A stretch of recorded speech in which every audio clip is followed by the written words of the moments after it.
માથા ઉપર, ખંભે, આદાબ, ગુડ મોર્નિંગ.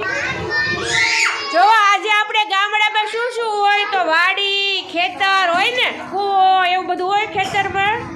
પછી ગામડામાં શું વાવ ચાલે ખબર? ટ્રેક્ટર, ઘોડાગાડી, બળદગાડું. જો આમાં છે ફોટા. ઘોડાગાડી છે, ઊંટ ગાડી છે, બળદગાડી છે અને ટ્રેક્ટર છે. બરોબર, એની સાથે જોડવાના છે એ રીતે ફોટા છે. જોયા? તો હવે ફેજુભાઈ છે ને એ શું બન્યા? ઘોડાગાડી.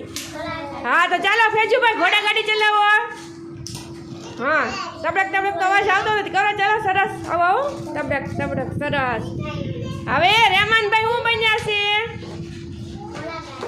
હા, ફેજુભાઈ ઘોડાગાડી, અત્યારે ઊંટ ગાડી. હાલો ચલાવીને આવો. કેમ ચાલે? હાથ તો કરો, હાથની એક્શન. સરસ, વેરી ગુડ. પછી સમજભાઈ શું બન્યા છે? ટ્રેક્ટર. ટ્રેક્ટર કેમ ચાલે? ટ્રેક્ટર હાથથી ચલાવો. જો ફેજુભાઈ ચલાવો, ટ્રેક્ટર ચલાવો. સરસ. પછી જમશેદ શું બન્યો છે? હા, આવડો. આ કયો બાકી રહ્યું છે? બળદગાડું. ગાડું ચલાવો. હા, ગાડું ચલાવો. સરસ, વેરી ગુડ. હો ભાઈ, બધા વાહનો આવી ગયા ઘરમાં. સરસ. તો તમે શું ચલાવ્યું? ટાઈ પાડી દો.